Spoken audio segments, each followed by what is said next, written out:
જય હિન્દ જય ભારત. સ્વાગત છે તમારું ગુજરાત સરકારી હબ ચેનલ પર. હાલમાં ગૂગલ પેમાં એક નવું ઓપ્શન આવી ગયું છે, પોકેટ મનીવાળું ફીચર્સ, જેને લઈને ઘણા લોકો સવાલ કરતા હોય છે કે આના ફીચર્સથી તમારું બેંક અકાઉન્ટ ખાલી થઈ જતું હોય છે.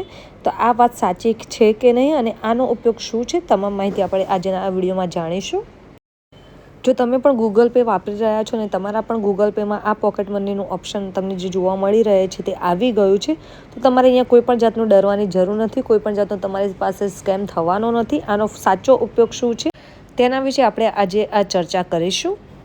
પોકેટ મની એ એક જાતનું ડિજિટલ પોકેટ મની છે જે તમે બાળકોને આપતા હોવ છો, જે મંથલી પૈસા વાપરવા માટે. તે એક પ્રકારનું આ ડિજિટલ ઓપ્શન આવી ગયું છે.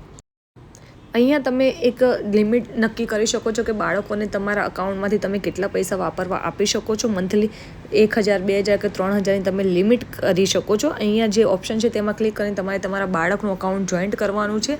તમારા જ અકાઉન્ટમાંથી પૈસા કપાશે, પરંતુ દરેક જે પણ OTP ને એ બધું આવશે તમારા જ પાસે આવશે અને તમે અહીંયા જે મંથલી ડિજિટલ પોકેટ મની આપણે અહીંયા કહી શકીએ છીએ. આ અંગેની આપણે વધુ માહિતી વાત કરીએ તો પેમેન્ટ તમારા બાળકના ફોનથી થશે, પરંતુ પૈસા તમારા બેંક અકાઉન્ટમાંથી કપાશે.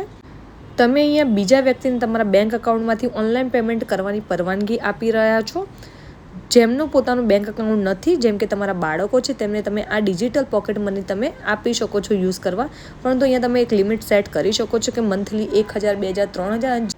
એન્ડ જ્યારે પણ તમારું બાળક કોઈ પેમેન્ટ કરવા જશે તો OTP તમારા પાસે જ આવશે, જેથી તમને ખ્યાલ આવશે કે તમારું બાળક કઈ જગ્યાએ કેટલા પૈસા વાપરી રહ્યું છે અને મંથલી તમે તેમના બજેટ ઉપર પણ ધ્યાન આપી શકો છો.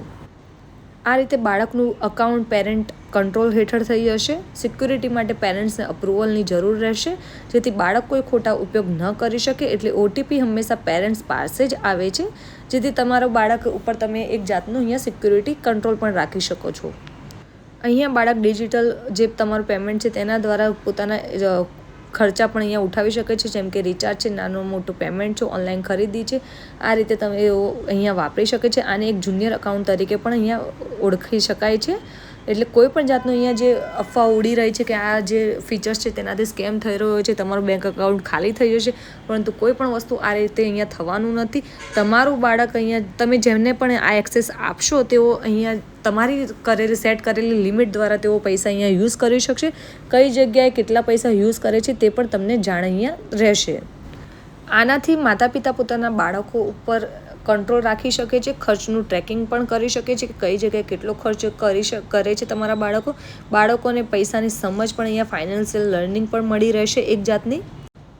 એક જાતનું આ એવું ફીચર્સ છે જેમાં માતા પિતા પોતાના બાળકોને ડિજિટલ રીતે ખિસ્સા ખર્ચ આપી શકે છે. બાળકો પાસે પોતાનું GPay અકાઉન્ટ હોય છે, પણ એ અકાઉન્ટ પેરેન્ટ્સ પાસેથી લિંક થયેલું હોય છે, એટલે કે તમારા અકાઉન્ટથી લિંક થયેલું હોય છે. એટલે જો તમે પણ તમારા બાળકને મંથલી જે પણ પોકેટ મની આપતા હોવ છો તે હવે તમે અહીંયા ડિજિટલ રીતે પણ અહીંયા કનેક્ટ કરી શકો છો અને એક ટાઈમ લિમિટ પણ અહીંયા તમે જે મની લિમિટ છે તે પણ અહીંયા સેટ કરી શકો છો અને તે લિમિટ તમે જ વધારી શકો છો અને ઓછી કરી શકો છો. તમે બ્લોક પણ કરી શકો છો પૈસા ટ્રાન્સફર. તમારું બાળક અહીંયા કોઈ પણ જાતનું લિમિટ વધારી શકતું નથી. આથી આ એક સારું ઓપ્શન આવી ગયું છે. તો આ રીતે તમે GPayમાં પોકેટ મનીનો ઉપયોગ કરી શકો છો. આવી જ વધુ માહિતી માટે અમારી ચેનલ ગુજરાત સરકારી હબને like, follow, share and subscribe કરવાનું ભૂલશો નહીં. સાથે જ અમારી ચેનલ